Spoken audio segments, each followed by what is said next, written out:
श्री गणेशाय नमः। श्री सीतारामाभ्यां नमः। श्री हनुमते नमः।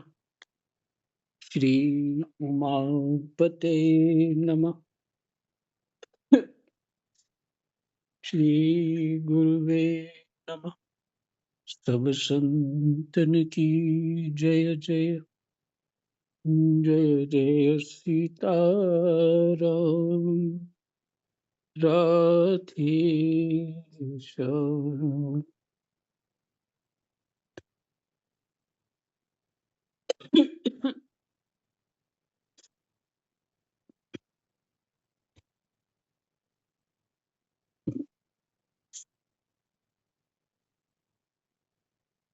दशम स्कंद 71वां अध्याय चल रहा है और श्लोक नंबर 37 तक पाठ हो चुका है।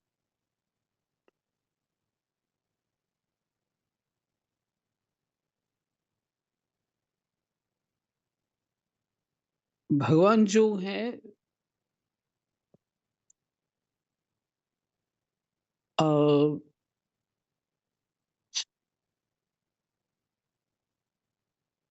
जहाँ पे रहते हैं युधिष्ठिर, यहाँ पे वो यज्ञ करा रहे, राजसूय यज्ञ, उस नगर का ध्यान नहीं मेरे को, नगर का नाम क्या है। और ये हस्तिनापुर तो नहीं लग रहा। तो, तो वहां नगर में भगवान जब आगे आगे चल रहे हैं और पीछे उनके संबंधी, उनकी पत्नियां इत्यादि चल रही हैं, तो स- जो वहां की स्त्रियां अटारियों पे खड़ी हैं, वो भगवान की पत्नियों का बड़ा यश गा रही, उनके पुण्य की सराहना कर रही, और सब अपने योग्यता के अनुसार भगवान को और उनके लोगों को भेंट कर रहे हैं। फिर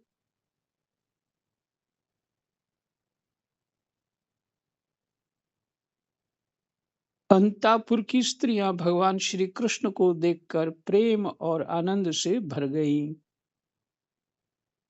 कृष्णाय वासुदेवाय हरये परमात्मनि प्रणतः क्लेशनाशाय गोविन्दाय नमः।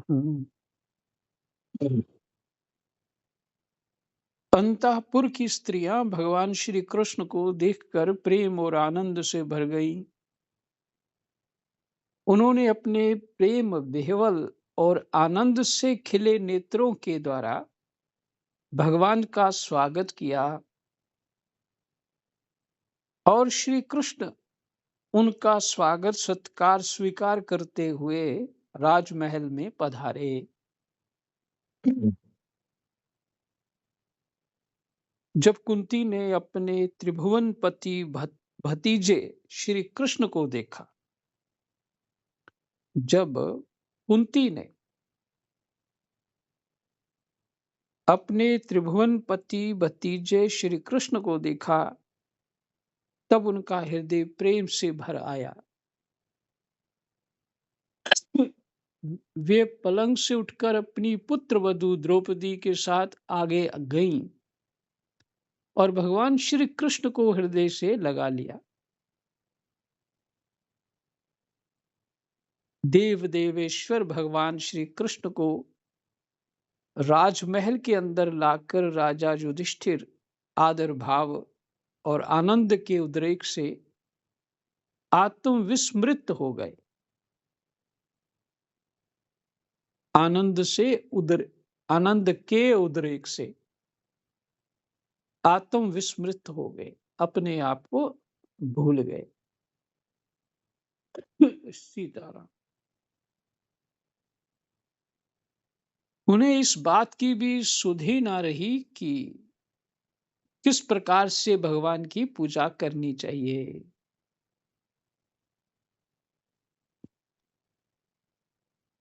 और बाहर जो प्रथम बार भगवान से महाराज युधिष्ठिर की भेंट हुई है, तब भी उनको बार-बार गले लगा रहे थे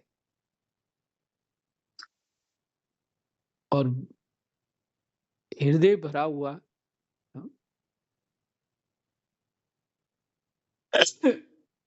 तभी महल के भीतर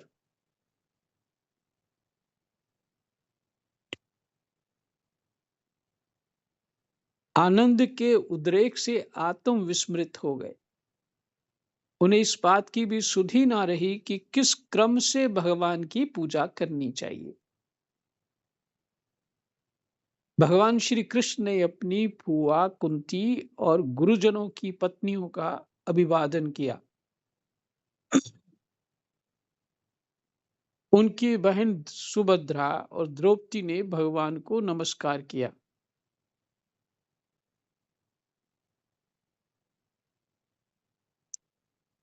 अपनी सास कुंती की प्रेरणा से द्रौपदी ने वस्त्र आभूषण माला आदि के द्वारा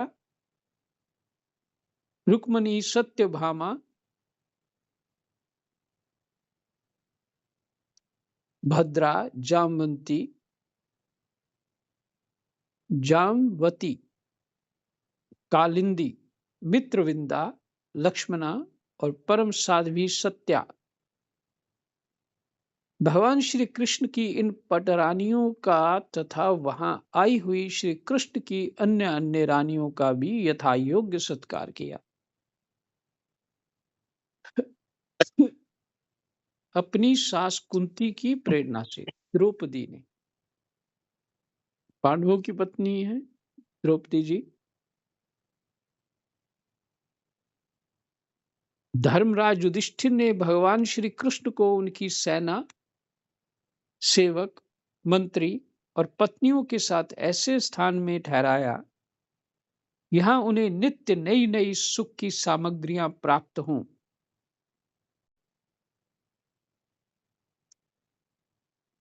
अर्जुन के साथ रहकर भगवान श्री कृष्ण ने खांडव वन का दाह करवाकर अग्नि को तृप्त किया था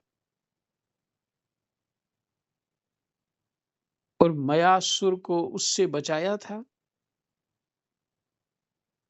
परीक्षित उस मयासुर ने ही धर्मराज युधिष्ठिर के लिए भगवान की आज्ञा से एक दिव्य सभा तैयार की थी कर दी।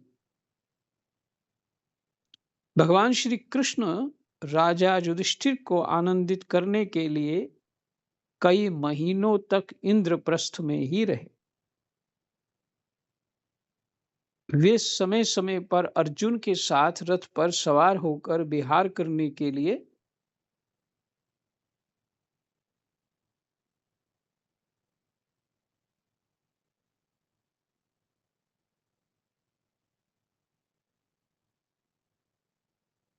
हम्म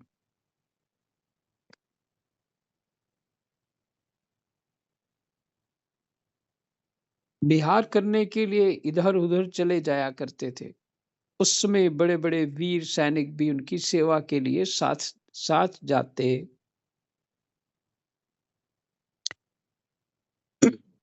71वां अध्याय विश्राम।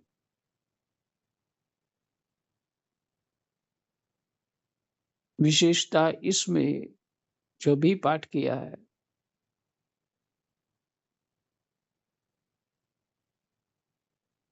एक व्यवहार जो उच्च स्तर का होता है वो कैसा है।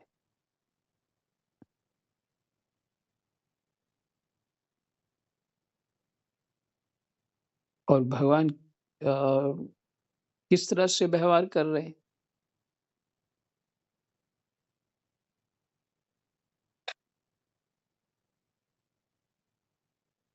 व्यवहार जो है अपना व्यवहार हृदयात्मक होना चाहिए, बनावटी नहीं होना चाहिए। कोई भी हो शत्रु आ जाए तो भी चिंता नहीं। व्यवहार तो जो अच्छे ढंग का करता है, लाभ तो उसी को है। क्योंकि व्यवहार जो है वो हमारे अंतःकरण शुद्धि का उपाय है। अंतःकरण शुद्धि का उपाय है व्यवहार।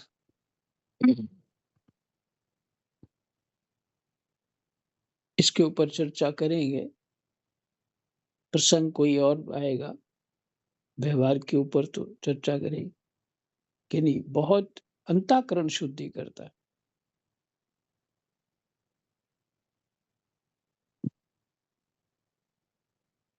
इस तरह से, और ये बात शास्त्र जब समझ लेंगे तब आएगी, और सबके साथ व्यवहार ठीक से कर पाएंगे। जैसे महाराज रंती देव भूखे थे 40 दिन के, उनको कोई प्राप्त हो गया थोड़ा बहुत अन्न खाने के लिए, फिर भगवान परीक्षा के लिए व्यवहार को पक्का कर रहे हैं ना, जो भी, कि जीव कितना पक्का हो चुका है अपने हृदय से, धर्म का कितना दृढ़ हो चुका है। तो चंडाल मांगने आ गया, कुत्ता ले गया। आप सब कथा जानते ही, रंती देव ने अपना हिस्सा फिर बाद में कुत्ते के लिए बच्चों का भी हिस्सा दे दिया। बस उसी चंडाल से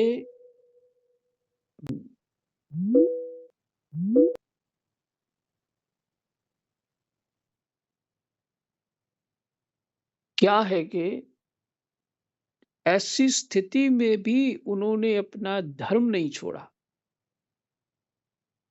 ऐसी स्थिति होने पर भी धर्म नहीं छोड़ा। ये बहुत विशेष बात है कि कुछ है ही नहीं, फिर भी आदर पूर्वक उन्होंने व्यवहार किया, और खुद तो प्राण संकट में है फिर भी किया। तो जीवन भर जिसने अच्छा किया हो, वो ऐसी स्थिति में वो दूसरे के साथ किसी भी स्थिति में अच्छा व्यवहार कर पाता है। पर मैं अपनी बात बताऊं आपको, मेरी ये स्थिति होती है कि मुझे अगर किसी से बात करनी है, कोई आ ही गया बड़ा आदरणीय, और मुझे भूख लग गई है, तो मेरी तो जान चली जाती है। पहले मैं खुद प्रसाद पा लूंगा, फिर पूछूंगा किसी को, आप भी खा लीजिए। पर मेरी फिजिकली स्थिति ठीक नहीं, लेकिन ये बात का ज्ञान है कि होना ऐसा चाहिए। और ऐसा ये भी, जो मैं आपको सबको बात बताता हूँ, उस सब बातों में बिल्कुल मैं वैसा ही चल रहा हूँ, ऐसा नहीं है। मैं प्रयासरत हूँ, तो भगवत कृपा से, संतों की कृपा से इन सब गहराइयों की बात समझ में है, और ये बात खूब अच्छी तरह कृपा की परमात्मा ने। तो व्यवहार जो है, अगर भजन करना है तो व्यवहार भी, अगर व्यवहार में हो तो, अगर व्यवहार में हो ही नहीं तो फिर क्यों करना है व्यवहार। जैसे बहुत सारे महात्माओं के पास जाओ तो वो सिर्फ भिक्षा मांग के लाते हैं और किसी को पूछते नहीं कि तुम भी खा लो। उनका नियम है ये। क्योंकि अगर पूछने लगे फिर कोई दूसरा आएगा, फिर इधर मेला लगेगा, फिर उस समय खराब हो जाएगा। और एक महात्मा ने तो ब्रज की कथा है, जो नव ब्रज के भक्त ग्रंथ है, ब्रज के रसिक आचार्य, उसमें महात्मा खेतों में कुटिया बना के रह रहे होते हैं, तो कोई चेला आ जाता है नया, बालक मैं बाबा जी आपके पास बैठ के भजन करूँगा, मेरा कोई आश्रय नहीं है। तो उन्होंने कहा नहीं, नहीं, नहीं, मेरे साथ कोई भजन नहीं करेगा, तुम जाओ कहीं और बड़े-बड़े आश्रम में वहाँ जाके रहो, इधर नहीं। महाराज नहीं, मैं जैसे आप बोलोगे मैं आपके पास ही रहना चाहता हूँ। महात्मा कह रहे बोल रहे थे कि भाई मेरा ये नियम है, मेरा अभ्यास है, मैं अकेला ही रहता हूँ। बार-बार तेरी तरफ ध्यान जाएगा मेरा, इसलिए तुम चले जाओ। बोले कि नहीं महाराज जी, मेरा भी आपके प्रति श्रद्धा है, मैं जा ही नहीं सकता। ठीक है, रुक जाओ। गर्मियों के दिन आए और खेत आस-पास खेत में लोग काम करने आए थे। ओ वहाँ प्यास लगती गर्मी में, तो सुने महात्मा जी कुटिया में पानी तो होगा ही। जो चेला था वो पानी-वानी सब भर के रखता था। उसने किसान आया उसने कहा महाराज बहुत प्यास है, गर्मी बहुत है, पानी पिला दो। चेला उठा, तुरंत पानी पिलाया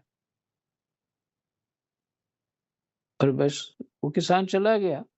तो बाबा जी अंदर से बाहर निकले, सुनो ये अपना आसन उठाओ, साधु लोग यही बोलते हैं अपना सामान उठाओ, आसन उठाओ और यहाँ से चले जाओ। कह रहे महाराज क्या हो गया ये क्षमा प्रार्थी हूँ, मैंने तो कुछ किया है, मैंने पानी ही पिलाया।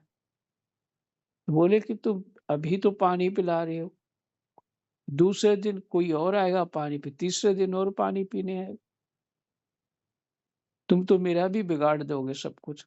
तो मैं किसी को पानी नहीं पिलाता ही,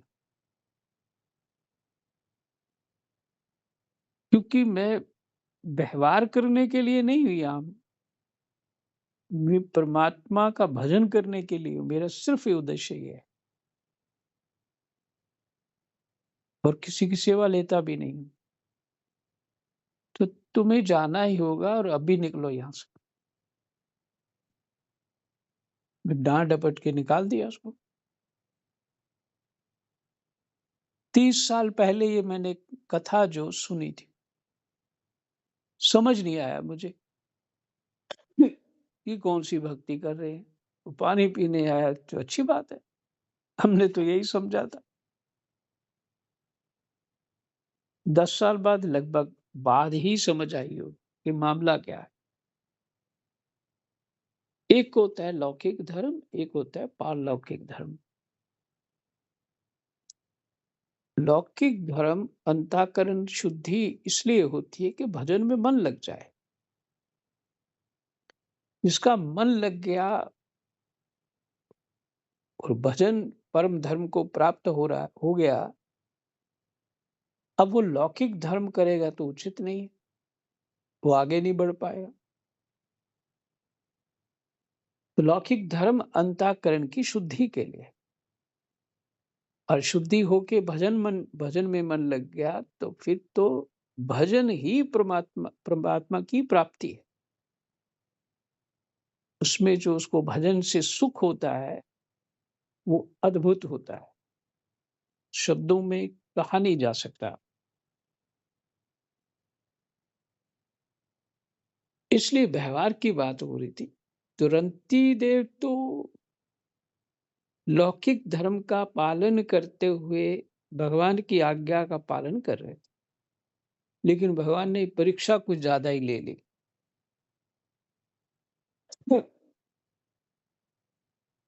उनकी रानी भूखी है, बच्चे भूखे, सबको दे दिया चंडाल को, बस यही लीला।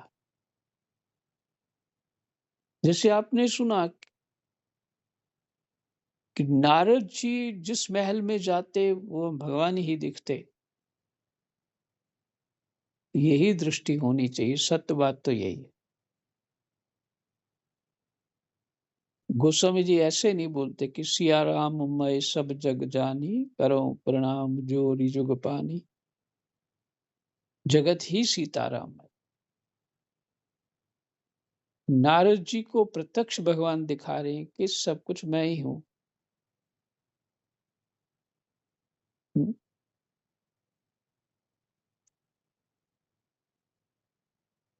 नारद जी तो समझ गए बात, और हमें वेदांत भी यही कहता है कि सब कुछ ब्रह्म है।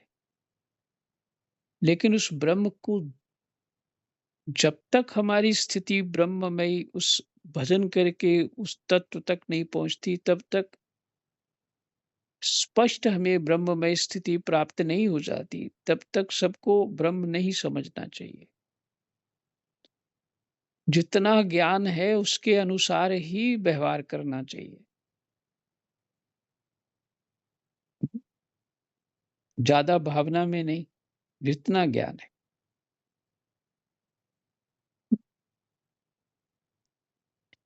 जो व्यवहार करना चाहिए, अपनी समझ जो काम करे वैसा ही व्यवहार करिए। लेकिन तत्व की बात सुनने से भजन साधन होते रहने पे धीरे धीरे तत्व भी समझ में आ जाता है।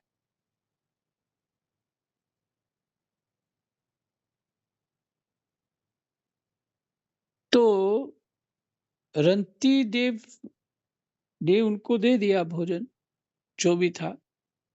वो कुत्ते के लिए मांग लिया तो उसको भी दे दिया। एक तो पहले ही वो राजा थे, स्वभाव थे दूसरों को देना, और अपनी पूरी प्रजा को अपना परिवार ही मानते थे। और देखिए, इसमें एक नई बात आप और सुन लीजिए। राजा का शरीर अपना शरीर नहीं होता। राजा की पत्नी अपने लिए नहीं होती, वो भी राज्य की सेवा के लिए। राजा की संतान भी उसकी अपनी निजी संतान नहीं, वो भी राज्य की ही संतान है।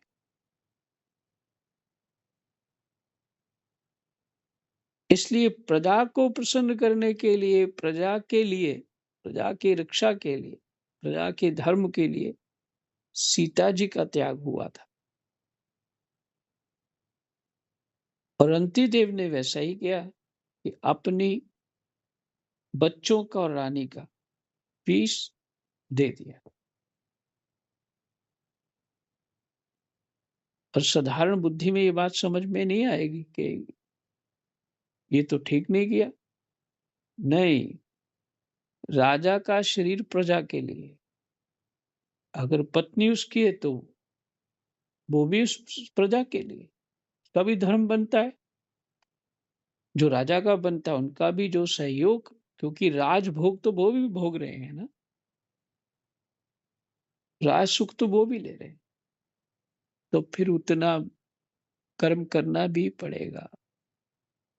तो उसी ऐसी ऐसी स्थिति देख करके, ऐसी परीक्षा में सफल हो गए महाराज रंती देव, और उन्होंने, भगवान ने उनको उस चंडाल से ही दर्शन दे दिया। उसी में से भगवान प्रकट हो गए। तो भगवान तो कहीं दूर है नहीं है।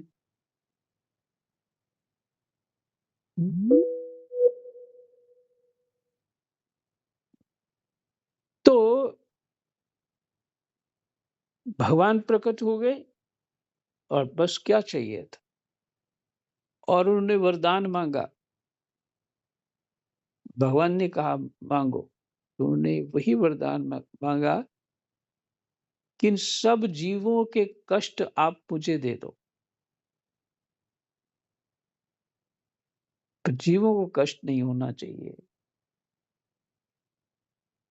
इन सब के कष्ट मुझे दे दो, ये वरदान मांगा। आगे कथा और भी रोचक है, आप सुन चुके हैं पीछे। लेकिन हम इस घटना से व्यवहार के ऊपर चल रहे थे।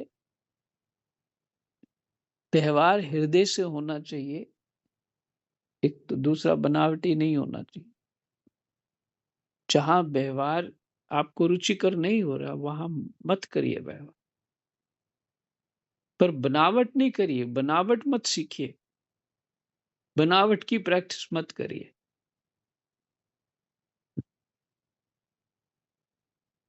थोड़ी बहुत तो बनावट करनी पड़ती है, लेकिन नहीं, अपने हृदय का भाव सीधा रखने के लिए, क्योंकि सीधे भाव की संसार में प्रैक्टिस होगी तो ही भगवान के प्रति आप सीधे भाव से भजन, साधन, सेवा, नाम जप सब कर पाएंगे।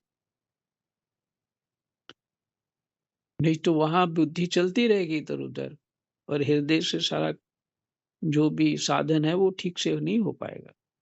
इसी को कहते हैं अंतःकरण शुद्धि। इसलिए आपने ये भगवान का व्यवहार, पांडवों का व्यवहार और उनकी प्रजा का व्यवहार और भगवान के साथ आए हुए सभी द्वारिका वासियों का व्यवहार सुन लिया।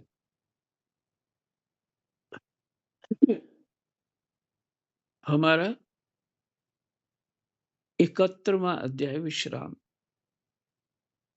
72वां अध्याय पांडवों के राजसूय यज्ञ का आयोजन और जरासंध का उदाहरण।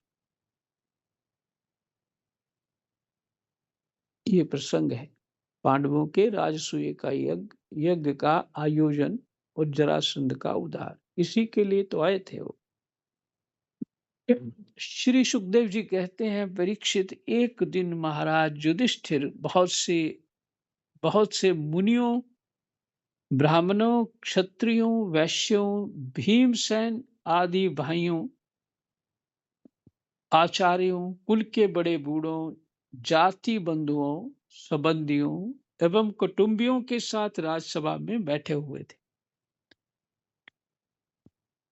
उन्होंने सबके सामने ही भगवान श्री कृष्ण को संबोधित करके ये बात कही।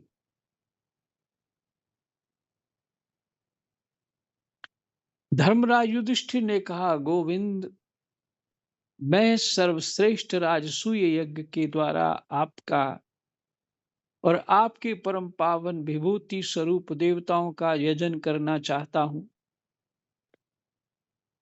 प्रभो, आप कृपा करके मेरा यह सत्य संकल्प पूरा कीजिए। यह मेरा संकल्प पूरा कीजिए। कमलनाभ, आपके चरण कमलों की पादुकाएं समस्त अमंगलों को नष्ट करने वाली हैं। आपके चरण कमलों की पादुकाएं समस्त अमंगलों को नष्ट करने वाली हैं।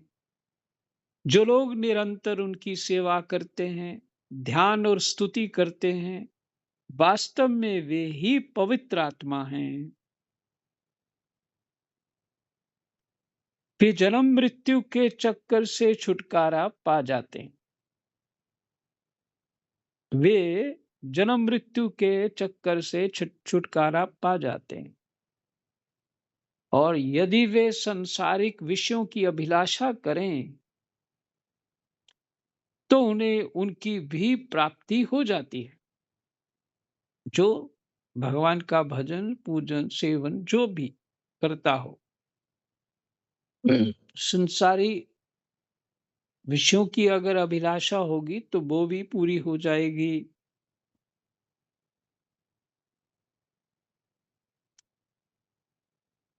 परंतु जो आपके चरण कमलों की शरण ग्रहण नहीं करते,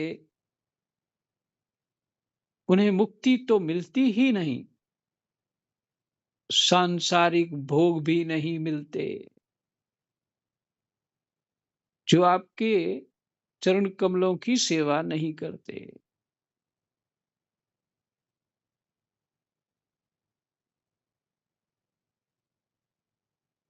गुरु ब्राह्मण के द्वारा जो भी हमें संयम, नियम, ज्ञान, उपदेश प्राप्त हो, उसका पालन करने से ही भगवान की सेवा मानी जाती है। यही चरणों की सेवा है। अभी आप सुन रहे हैं, मैं सुना रहा हूं। तो ये भगवान के चरणों की सेवा है।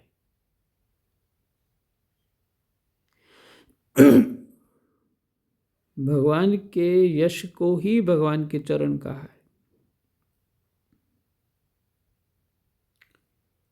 तो कहते हैं उन्हें मुक्ति तो मिलती ही नहीं जो नहीं करते, जो आपकी शरण ग्रहण नहीं करते, उन्हें मुक्ति नहीं मिलती, सांसारिक भोग भी नहीं मिलते। देवताओं के भी आराध्य देव, मैं चाहता हूं कि संसारी लोग आपके चरण कमलों की सेवा का प्रभाव देखें। प्रभु, कुरुवंशी और संजय वंशी नरपतियों में जो लोग आपका भजन करते हैं और जो नहीं करते, उनका अंतर आप जनता को दिखला दीजिए।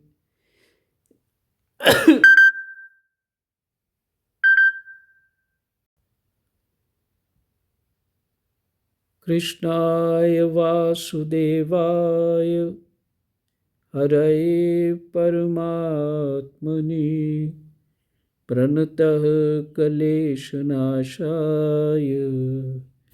गोविन्दाय नमो नमः।